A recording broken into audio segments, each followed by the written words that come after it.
Jahre mein und meiner Vorfahren Reichsdien gewesen. Available reports, all of them from German sources, on what the Berlin radio called the invasion. Guerra su Jünger, però un Ernst Jünger.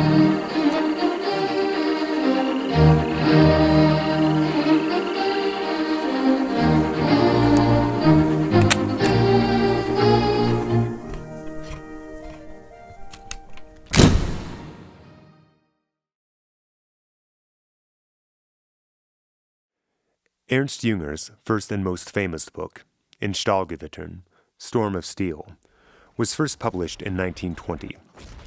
An autobiographical account of the author's experiences of fighting on the Western Front in World War I, it quickly went on to be reworked and republished. The earliest edition that the library possesses, shown here with picture on the cover, was the second version of the book and was published in 1922. Jünger continued to work with and capitalize on his war experiences in books like Das Wäldchen 125, Kops 125, and Feuer und Blut, Fire and Blood. In the late 1920s, Jünger became increasingly interested in photography. Photography acts, to borrow a line from Jünger, as an insensitive and invulnerable eye that records and withstands the destruction visited upon human bodies by modernity.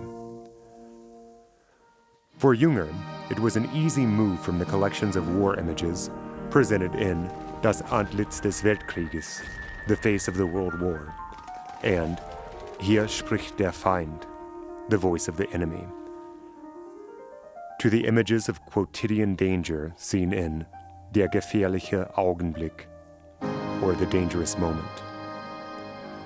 Images uncapturable on the moonscape battlefields of the World War were able to be photographed in the industrial landscape. The viewer witnesses the harrowed faces of miners emerging from a collapsed mine shaft, appearing as shell-shocked specters of battles past.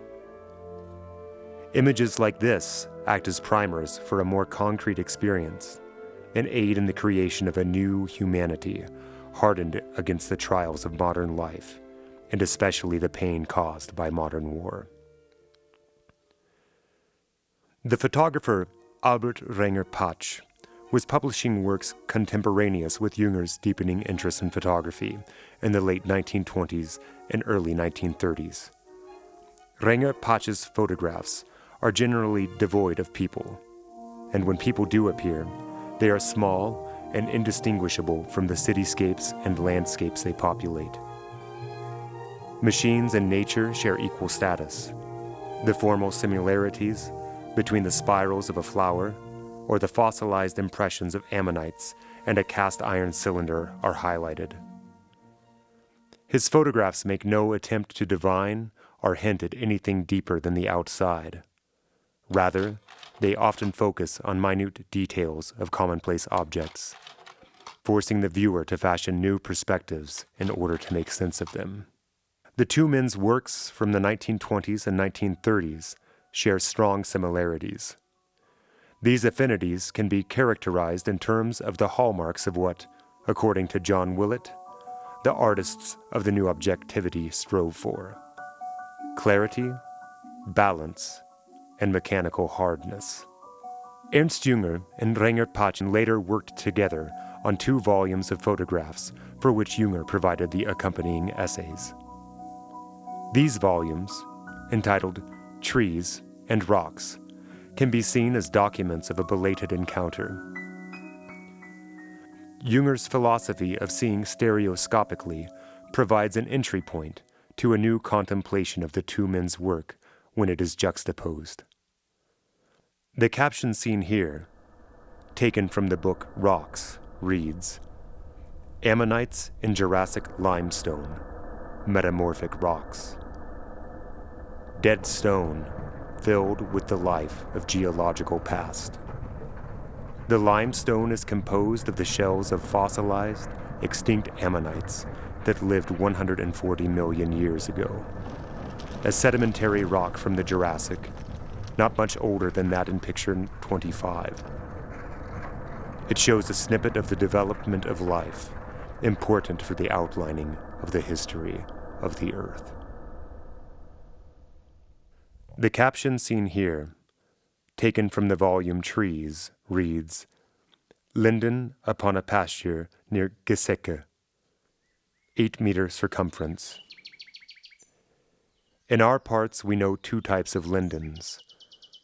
The one is called the small-leaved linden and has small leaves and copious blossoms, while the exact opposite is the case with the large-leaved linden.